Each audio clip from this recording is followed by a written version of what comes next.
بسم الله الرحمن الرحيم. Surah 68, Al-Qalam, the pen. In the name of Allah, the most merciful, the most compassionate. Noon, by the pen and what the scribes write. By your Lord's grace, you are not afflicted with madness. And surely, yours shall be a never-ending reward. And you are certainly on the most exalted standard of moral excellence. So you will soon see, and they too will see. Which of you is afflicted with madness? Surely, your Lord knows well those who have strayed from his way, just as he knows well those who are on the right way. Do not then yield to those who reject the truth, decrying it as false. They would wish you to be pliant, so that they too may be pliant. And do not yield to any contemptible swearer, the fault finder who goes around slandering, the hinderer of good, the transgressor, the sinful, the coarse-grained, and above all, mean and ignoble. Whoso acts simply because he has wealth and sons. And whenever our verses are rehearsed to him, he says, "These are fairy tales of times gone by. Soon shall we brand him on his snout." We have put them, i.e. the Meccans, to test, even as we put to test the owners of the orchard when they vowed that they would gather the fruit of their orchard in the morning, without making any allowance for the will of Allah. Thereupon a calamity from your Lord passed over it while they were asleep. And so by morning the orchard lay as though it had been fully harvested. At daybreak they called out to one another, "Hurry to your orchard if you would gather its fruit." So off they went, whispering to one another, "No destitute person shall enter it today." They went forth early, believing that they had the power to gather the fruit. But as soon as they beheld the orchard, they cried out, "We have certainly lost the way. Rather, we are utterly ruined." The best among them said, "Did I not say to you, why do you not give glory to your Lord?"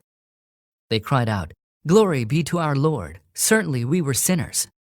Then they began to reproach one another. They said, "Woe to us, we had indeed transgressed. Maybe our Lord will give us a better orchard in its place. To our Lord do we penitently turn." Such is the chastisement, and the chastisement of the hereafter is assuredly even greater, if only they knew. Surely the God-fearing shall have gardens of bliss with their Lord. What?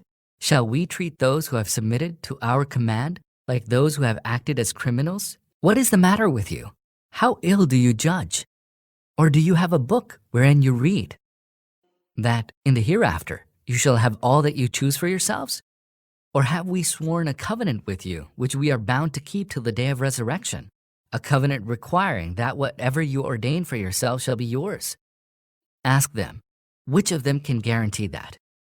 Or has something been guaranteed by any of those whom they associate with Allah in his divinity? If so, let them bring forth their associates, if they are truthful. On the day when the dreadful calamity will unfold, when people will be summoned to prostrate themselves, and yet they will not be able to prostrate. Their eyes shall be downcast, and ignominy shall overwhelm them. For when they were safe and sound, they were summoned to prostrate themselves, and they refused. So leave me, O Prophet, to deal with him who gives the lie to this discourse. We shall draw them little by little to their undoing, in a way that they will not know. I am giving them a respite. Great is my scheme. Or are you asking them for some compensation so that they feel burdened with debt? Or do they have any knowledge of the unseen which they are now writing down? So bear with patience until the judgment of your Lord comes, and do not be like the man in the fish, i.e. Jonah, who called out, choking with grief. Had his Lord not bestowed his favor upon him, he would have been cast upon that barren shore and would have remained there in disgrace. But his Lord exalted him and included him among his righteous servants.